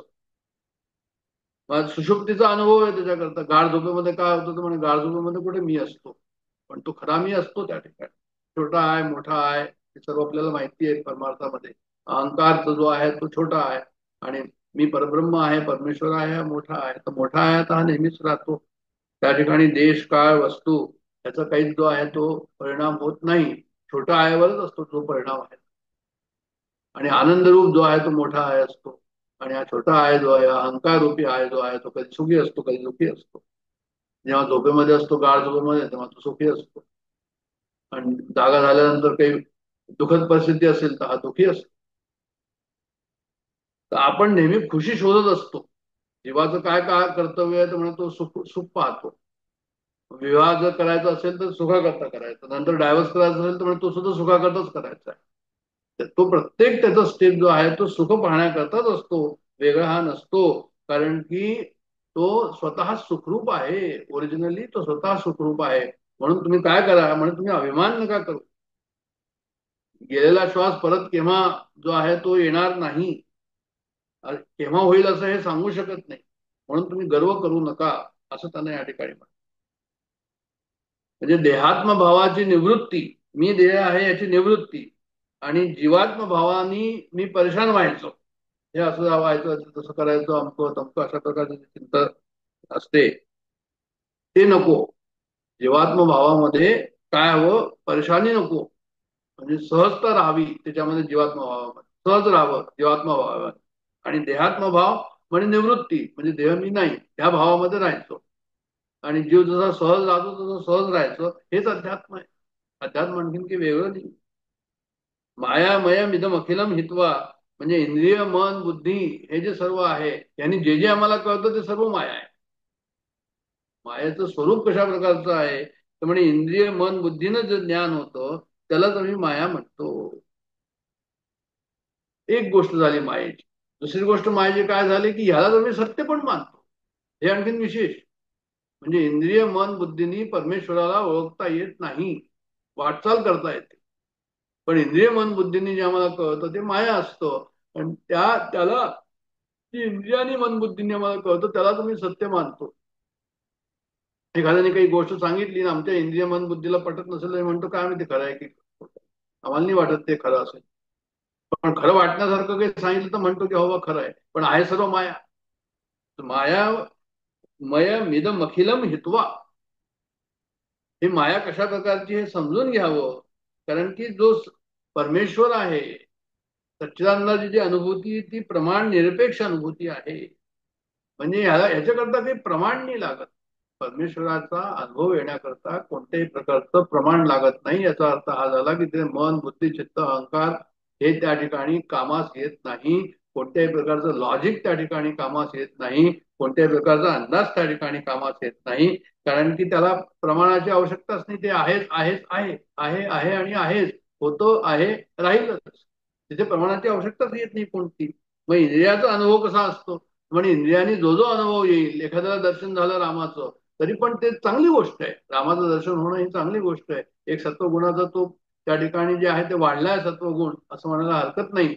पण तो शेवटी काय आहे तर म्हणजे तो इंद्रियांनी जर त्याला माहिती दर्शन झालेलं आहे तर तो इंद्रियाचा अनुभव शेवटी विकारयुक्तच ठरतो.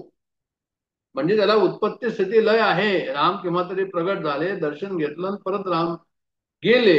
उत्पत्ती स्थिती लय त्या ठिकाणी झाला. कोणत्या तरी इंद्रियांनी त्याला पाहिलं तर हे सर्व जे रामाचं दर्शन त्याला झालं, हे दर्शन कसं झालं तर म्हणजे मायामय दर्शन झालं.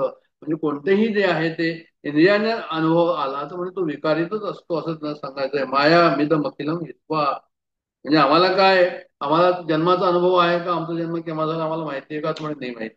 बरं शरीराने आम्हाला वाढण्याचा अनुभव आहे का, आम्ही लहान होतो आता मोठे झालो तर आम्हाला काही कळतं का की आम्ही मोठे झालो. मोठे झालो म्हणजे वयाने मोठे झालो, म्हणजे शरीरामध्ये फरक पडला हा आम्हाला फरक माहित नाही पडत. दुसरा म्हणजे सांगतो की अहो तुम्ही आता म्हातारे दिसता बरं, पहिल्यापेक्षा तुमच्यामध्ये फरक आला, तो सांगतो असं. पण आम्हाला आमचा फरक कळत नाही कारण मी देह नाही. याचं सर्वांचं कारण हे आहे की देहात्म भाव जो माझा या ठिकाणी आहे तो खरा नाही हे समजवण्याकरता हे संतांनी जे आहेत दृष्टांत या ठिकाणी दिलेले आहे. म्हणजे प्रतिती मात्र सत्तावान काय असतं, समजा एखादं मृगजळ पाहिलं आणि मृगजळ पाहिल्यानंतर आम्ही काय म्हणतो त्याचं की नापायला जातो का पाणी किती त्याच्यामध्ये पाणी असेल आणि मला पाण्याचा कसा उपयोग होईल आणि त्याचा कसा उपयोग करून ते पाणी इथे कसं घेऊन येऊ. अशा प्रकारचा मृगजळ पाहिल्यानंतर आम्ही त्याचा काही विचार करत नाही, इग्नोर करतो, सोडून देतो. समजून जातो की हे सर्व स्वप्नवत आहे, समजून जातो की हे मिथ्या आहे, समजून जातो की याच्यामध्ये काही तथ्य नाहीये, समजून जातो की याच्यामध्ये मोहाचं काही कारण नाहीये, समजून जातो की हा माझा भ्रम आहे. तर हे सर्व जसं प्रतिती मात्र सत्तावान, प्रतिती मात्र दृष्टी असं म्हणूया आपण. ही जी प्रतिती मात्र दृष्टी आहे तसंच हे जग तशाच प्रकारचं आहे. आत्मानुभव झाल्यानंतर हे जग सुद्धा मृगजळासारखं वाटतं संतांना. आणि तसं जर वाटलं तर आपले जे मृगजळाबद्दलचे जे भावना आहे, विचार आहे, लॉजिक आहे ते सर्व मग संतांचं तसंच जगाबद्दल लॉजिक होतं असं सांगायचं या ठिकाणी. मायामिदम अखिलम हित्वा ब्रह्मपदम तम प्रविश विदित्वा, जे संत ब्रह्मपदामध्ये जे गेलेले आहे ते मायाला अशा प्रकारे पाहतात जसं आम्ही मृगजळाला पाहतो असं या ठिकाणी सांगायचंय. म्हणजे जग खरं कुठपर्यंत वाटतं तर म्हणजे जगत खरं कुठपर्यंत वाटतं त्याचं उत्तर हे आहे की जोपर्यंत जे आहे देहात्म भाव आहे मी आणि माझा आहे तोपर्यंत ते खरं वाटतं. मग आम्ही त्याचा विचार करायला जातो की बाई झोपेमध्ये देह होता की नव्हता, तर म्हणे देह नव्हता, पण म्हणे मी होतो. मग हा विचार कसा सांगतो आपल्याला? हा विचार जो आहे तो आपल्याला मग चूप राहावं लागतं. हा विचार आपल्याला परवडत नाही. मग आम्ही त्याच्याबद्दल विचार जास्त करत नाही. कोणी जर म्हणेल तर त्याच्याकडे लक्ष देत नाही, त्याला इग्नोर करतो. पण गाढ झोपेमध्ये मी होतो आणि देह नव्हता, हे एक आपल्या प्रकारे एक लॉजिक आहे, प्रूफ आहे. तुम्ही याचा अर्थ आहे की तुम्ही देह आहात का, हा विचार करण्यासारखा सिरियस भाव आहे. पण हे आपल्याला पटत नाही. तर ह्याचा अर्थ हा होतो की मला कोणत्याही इंद्रियाची आवश्यकता आहे का? परब्रह्म परमेश्वर समजण्याचा अनुभव येण्याकरता कोणत्या इंद्रियाची आवश्यकता आहे का? गाढ झोपेमध्ये देहाची आवश्यकता नव्हती आणि मी तो होतो. त्याचा अर्थ हा झाला की कोणत्याही इंद्रियाच्या आवश्यकता नाही. परब्रह्म जे आहे ते त्याच्या पलीकडे आहे. जे इंद्रियाने समजतो ते सर्व माया अमित मखिलम हित्वा अशा प्रकारचं आहे. मग काय करायचं? आम्ही त्याला विचार करायचा अशा प्रकारचा, आणि असा विचार करून जोपर्यंत देहामध्ये आहे, देहाकडनं आपलं काम करून घ्यावं. जसं घोड्याकडनं जे आहे ते मनुष्य गाढवाकडनं घोड्याकडनं भरपूर काम करून घेतो, तसं त्याप्रमाणे आपलं कर्तव्य करत राहायचं त्या ठिकाणी. आणि ना काहो से दोस्ती ना काहो से बैर, अशा प्रकारचे त्या ठिकाणी आम्ही राहावं जगामध्ये. अशा प्रकारचं जे आहे ते या विचार मा कुरु धनजन यौवन गर्वम हरति निमेषात कालम सर्वम मायामयमिदमखिलम हित्वा ब्रह्मपदम तुम प्रविश विदित्वा, असा अर्थ त्या ठिकाणी आपल्याला समजण्यात येतो या श्लोकाचा. खूपच सुंदर अर्थ या ठिकाणी आपल्याला पाहायला मिळाला. शंकराचार्यांचं स्तोत्र म्हणजे काय म्हणावं, त्या ठिकाणी अर्थगर्भच आहे सर्व. कुठून अर्थ भरलेला आहे असं म्हणायला हरकत नाही. आणि पुढच्या याच्यामध्ये मग ते म्हणतात, दिनयामिन्यो सायं प्रात शशिरव संतो पुनरायात कालक्रीडती गच्छत्यायु तदपिन मुंचती आशावायू. आशावायू शब्द प्रयोग केलेला आहे शंकराचार्यांनी. आशावायू, डॉक्टर गागाने ज्याचा अर्थ केलेला आहे, आशावायू म्हणजे आशेचं वादळ, असा असा अर्थ त्यांनी केलेला आहे की आशेची वादळ थांबत नाही. तदपि न म्हणजे ती आशा वायू, की आमच्या आशेची म्हणजे शेवटपर्यंत जी आहे ती आशा आमची, मरेपर्यंत जी आहे ती आशा असतेच काही ना काहीतरी की आमचं होऊन जाईल आणि ते चांगलं होऊन जाईल. अशा प्रकारचं तदपि न म्हणजे ते आशा वायू हे आयुष्यामध्ये आम्हाला सर्वांचा अनुभव आहे, यात काही वाद नाही. आणि दिनया मिन्यो सायं प्रात, म्हणजे आता दिन आणि रात, डे आणि नाईट, सायं प्रात, डस्क आणि डॉन, सकाळ संध्याकाळ, शिशिर वसंत, विंटर आणि स्प्रिंग, पुनरायात, जे आहे शिशिर ऋतू आहे, वसंत ऋतू आहे, हे जे आहे ते परत परत येतं. आणि कालक क्रीडती गच्छत त्यायु, जे काळाचा खेळ जो चालू आहे. कारण की काय आहे की हे मायेमध्ये जे आहे, जी प्रकृती आहे आणि जी माया आहे, त्याच्यामध्ये विशेषता काय आहे? म्हणजे विशेषता ही आहे की या ठिकाणी ऋतुचक्र म्हणजे जे आहे ते चक्राकार आहे. आणि चक्राकार जे आहे, हे चक्राकार आपल्याला प्रत्यक्ष ठिकठिकाणी दिसून येतो. आपल्या सर्वांना माहिती आहे की जानेवारी फेब्रुवारी येते, परत येते, परत येते, परत येते. किती ते जानेवारी फेब्रुवारी आता पण आमच्या जीवनामध्ये होते. तसंच जे आहे ते ऋतुचक्र किंवा हे जे आहे ते सकाळ संध्याकाळ चक्राकार गती ही प्रकृतीची चाललेली आहे असं मला सांगायचं. आणि काळाचा खेळ चालू आहे, काळ चालू आहे याच्यामध्ये, आणि आयुष्य सरत जात आहे. आणि या आयुष्य सरत जात आहे तर आशेची वादळ थांबत नाही. आशा ही नेहमीच जिवंत असते आणि त्यातून सुटका होत नाही, असं त्यांनी लिहिलंय. चक्राकार गती हे मायाचं एक वैशिष्ट्य आहे. चक्राकार गती हे मायेचं वैशिष्ट्य, कारण जिथे चक्राकार गती पाहाल ती माया आहे. आणि ब्रह्म मात्र कसं आहे? ब्रह्म म्हणे तद्दे जती तन्ने जती, याचा अर्थ हा झाला की दृश्य पदार्थाबरोबर ब्रह्म जे आहे ते आपल्याला असं वाटतं की येतं आणि जातो. एक मनुष्य आला आणि एक मनुष्य गेला, आपल्याला वाटतं की तो मनुष्य आला आणि तो मनुष्य गेला म्हणजे ब्रह्म आला तुझ्याबरोबर ब्रह्म गेला, असं काही वाटतं का आपल्याला? तर म्हणजे नाही, ब्रह्म अचल आहे. ब्रह्म कुठे जात नाही, कुठे काही येत नाही. जे काही जातं येतं ते दृश्य वस्तू आहे. दृश्य वस्तूचा तर त्या ठिकाणी जो आहे तो एक मेटर आहे आणि एक कॉन्शियसनेस आहे. तर कॉन्शियसनेस भरला घनदाट हरी दिसे, पण मेटर कसं आहे? म्हणजे मेटर जे आहे ते मुवमेंट आपल्याला त्या ठिकाणी कळते त्या ठिकाणी. तर स्वरूप कसं आहे? ते स्वरूप स्वस्त आहे. आणि उपाधी कशी? तर उपाधी रूपाने सर्व दूर ते फेडल्यासारखं आपल्याला वाटतं, उपाधी वाटते. आणि हेच लक्षात जर आम्ही घेतलं तर स्वतः होण्याची क्षमता माणसाजवळ आहे. म्हणजे आपल्याला समजण्याची शक्यता आहे की स्वरूप म्हणजे काय आणि मला स्वरूपाचा अनुभव येऊ शकतो. आत्मरूपाने स्वस्थ असून देहाला हे उपाधीला जे आहे ते जन्म आहे, मृत्यू आहे, तारुण्य आहे, वृद्धावस्था आहे, हे सर्व देहाला आहे, मला नाहीये. हे सर्व आम्ही जे आहे ते समजू शकतो. आनंदरूप मी होऊ शकतो. आणि हर्ष विषादामध्ये जे पडलेलं आहे ते मनाचे धर्म आहे, मी त्याच्यापेक्षा वेगळा आहे, हे सर्व अनुभव या ठिकाणी येऊ शकतात. आता सुख माझं स्वरूप असल्यामुळे तृप्तच आहे. आम्हाला तृप्त आहो का आम्ही? आम्हाला तृप्ती आहे का? आणि तृप्त जर असेल तर मग त्यांनी आशा कशाची धरायची? तृप्त नाही तर आशा आहे. आणि तृप्त का नाहीये की कारण स्वरूपाची ओळख झालेली नाहीये म्हणून तृप्त नाहीये.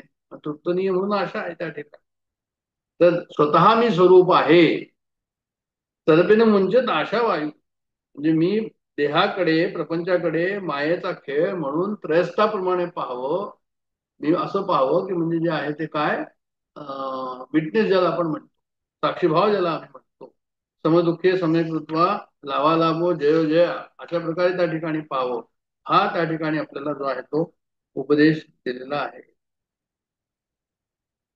काय होतं पुष्कळ वेळा की आम्हाला म्हणजे हे सर्व माहिती असून सुद्धा आम्ही लक्षात ठेवत नाही असं म्हणायला हरकत नाही. म्हणजे आमचं कसं असतं की जसं समजा एखादा दात गेला असेल तर त्याच ठिकाणी जीभ जाते परत परत. तर हेही तशाच प्रकारचं जे नाही ते आम्हाला हवं असं वाटतं. हा मायेच्या प्रभावामुळे अशा प्रकारचा हा परिणाम आहे. तर आम्ही लक्षात ठेवायला हवं या ठिकाणी की हे सर्व करण्याकरता आमचं लाईफ पॅटर्न जे आहे, परत मी म्हणतो की life pattern has to be something की आमच्या अंतःकरणामध्ये घृणाचा भाव कोणाबद्दलही नको, केव्हाही नको, स्वप्नात नको, आणि जोक मध्ये सुद्धा नको, अशा प्रकारचं हवं त्या ठिकाणी. लाईफ पॅटर्न अत्यंत आवश्यक आहे. आणि भगवंताची जी इच्छा आहे ती भगवंताचीच इच्छा या ठिकाणी जी आहे ते हीच जे काही होत आहे ते भगवंताच्या इच्छेने होत आहे. म्हणजे मग तृप्ती त्या ठिकाणी जी आहे ती जायची शक्यता आहे. तर हे काळाचं चक्र अशा प्रकारचं जे आहे ते आम्ही काय करावं, काळाच्या चक्राने राहायचं कसं, तर म्हणजे कोणाबरोबर जे आहे आम्ही इंटरफेअरन्स करायचं नाही. जे काही कोणी करतंय ते त्याची इच्छा त्यांनी करू द्यावं. ना काऊसे दोस्ती ना काऊसे बैर असं म्हणा. किंवा जे आहे ते कोणाच्या जीवनामध्ये दखल नाही द्यायची. म्हणजे काय करायचं की मी तो जसं करतो आहे, न देखो न सुनो, देखो सुनो मत बोलो, हे जे आपल्याला अनुभवांनी सांगितलंय ते वाक्य जे आहे ते फार महत्वाचं आहे या ठिकाणी. आणि ही सुद्धा फार मोठी साधना आहे. कुणाच्या याच्यामध्ये इंटरफिअर नाही करायचं. आणि देखो सुनो मत बोलो, ना काऊसे दोस्ती ना काऊसे बैर, ही फार मोठी साधना आहे. ही कमी मोठी साधना नाही असं मला म्हणायचं आहे.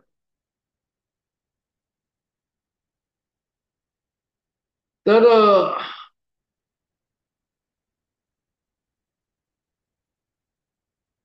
आता वेळ झालेली आहे, पण पुढचा श्लोक जो आहे तो महत्वाचा आहे या ठिकाणी. 12:30 वाजता ते पुढच्या श्लोकाकडे जावं की नाही हा एक प्रश्न आहे या ठिकाणी. तरी पण थोडस आणखीन याच्यामध्ये आहे. कोणी याचं जे विश्लेषण केलं या 12व्या श्लोकाचं, दिनिया मिन्यो सायं का, आता थोडंच 2 मिनिटं पाहून आपण थांबू इथे. आणि त्यांनी त्या ठिकाणी असं अशा प्रकारे विश्लेषण केलेलं आहे की आम्हाला हे लक्षात ठेवायला हवं की आमचं जे जीवन आहे ते कशा प्रकारचं आहे. हे चक्राकार गती जी सांगितली ती आमच्या देहाची काही चक्राकार गती आहे का, आमच्या जीवाची काही चक्राकार गती आहे का, प्रकृतीची काही चक्राकार गती आहे का? चक्राकार गतीमध्ये त्याने सांगितलं की ब्रह्मचर्य, त्याच्यानंतर गृहस्थाश्रम, त्याच्यानंतर वानप्रस्थाश्रम, त्याच्यानंतर संन्यासाश्रम, हे जे 4 आश्रम सांगितलेले आहे या ठिकाणी.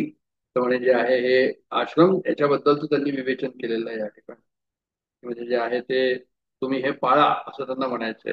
त्यांना असं म्हणायचंय की तुम्ही ब्रह्मचर्य आश्रम पाळा, म्हणजे हे ज्ञान घ्या, उत्तम ज्ञान अध्यात्माचं आहे ते ब्रह्मचर्य आश्रमामध्ये घ्या. गृहस्थाश्रमामध्ये जे आहे ते योग्य कार्य करा. आणि जे योग्य कार्य करायचं आहे, गृहस्थाश्रम ज्याला आपण म्हणतो, कुटुंब वाढवायचं आणि कुटुंबाची नीट व्यवस्था करायची, हे सर्व तुम्ही जे आहे ते करा, तुम्ही त्यांचं असं म्हणणं. पण भगवंताचं चिंतन करून ते करा. आणि वानप्रस्थाश्रमाबद्दल त्यांनी बोललेलं आहे या ठिकाणी.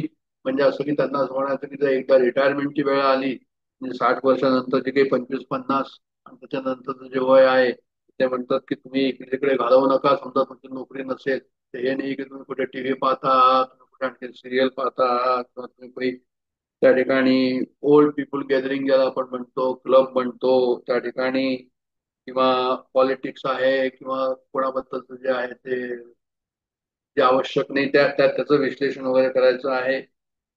आणि त्याच्याकरता किती टाइम द्यायचा आणि साधनेकरता किती टाइम द्यायचा. म्हणजे दिवसभर जर तुम्ही समजा सकाळी उठला आणि आपलं सर्व काही कार्य केलं, इकडे गेला, सकाळी खेळायला गेला, दुपारी जे आहे ते जेवण वगैरे झालं, आणखी की तुम्ही हे पाहिलं की न्यूजपेपर वगैरे पाहिला, आणि संध्याकाळी परत संध्याकाळचं क्रिकेट असेल क्रिकेट पाहिला, आणि तुम्ही संध्याकाळी साधनेला बसला. तर चिंतोकरांनी एकदा म्हटलं होतं, श्री गुरु चिंतोकरांनी, की असं सर्व करून दिवसभर हे करून मग तुम्हाला साधनेमध्ये कसं लक्ष लागेल.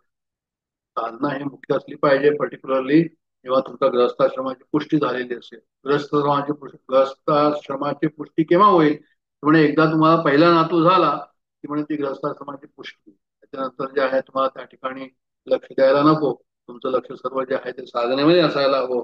असा एक त्यांनी एक दंडक त्या ठिकाणी दिलाय की स्पेंड मोर टाइम इन साधना.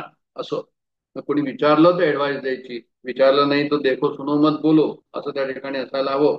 आणि त्याच्यानंतर जे आहे ते इकडे तिकडे जाणं सुद्धा जे आहे मॅरेज फंक्शन अमकं तमकं त्या ठिकाणी कमी करायला हवं, इतर याच्यामध्ये इतर शो मध्ये जाण्याकरता. आणि जेवणा खाण्यावरही त्या ठिकाणी आहारावर त्या ठिकाणी जो आहे तो लाईट आहार हवा, कमी आहार हवा, कारण की पाचनशक्ती त्यावेळेस थोडी कमी होते. हे सगळं सांगायचं तात्पर्य काय की चक्राकार गती जी दाखवलेली आहे, जे मायेचं वैशिष्ट्य आहे त्याच्यामध्ये आमच्या जीवनामध्ये जे आहे ही चक्राकार गती देहाच्या बाबतीत आहे. आणि देहाच्या बाबतीत असल्यामुळे ते सर्व आपण अध्यात्मामध्ये असल्यामुळे ते सर्व करायला हवं असं त्यांना म्हणायचं. तर आता मी इथे थांबतो. याचं आपण विवेचन केलंय 12व्याचं. 13व्यापासून आपण पुढे करूया. आणि जय जय रघुवीर समर्थ.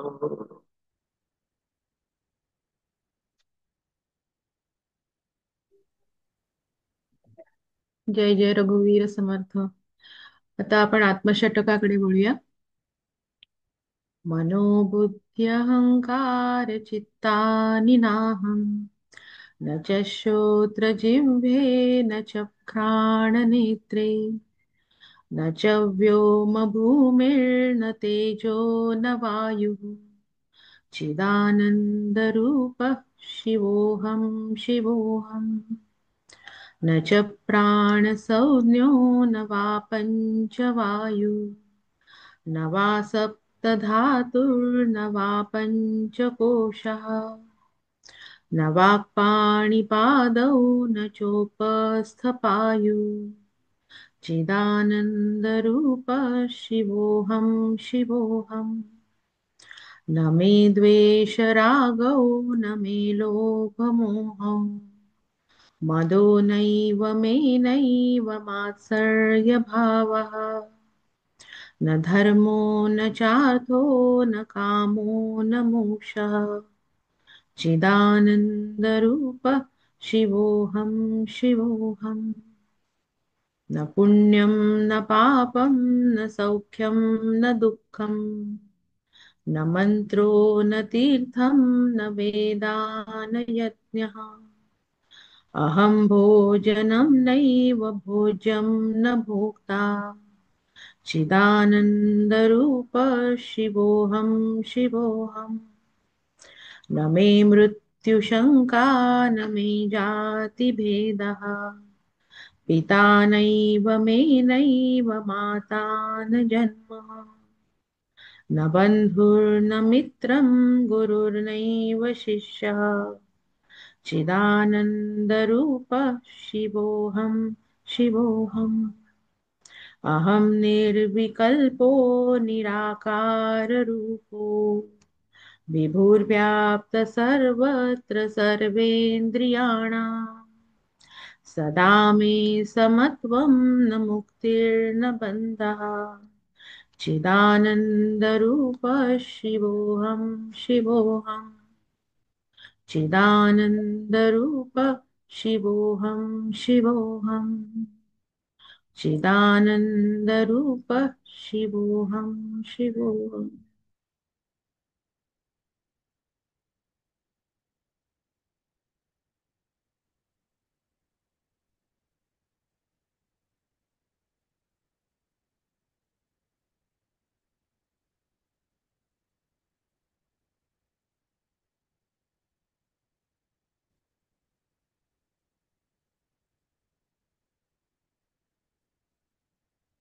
ॐ पूर्णमद पूर्णमिदं पूर्णात् पूर्णमुदच्यते पूर्णस्य पूर्णमादाय पूर्णमेवावशिष्यते। ॐ शान्ति शान्ति शान्तिः। हरि ओम्।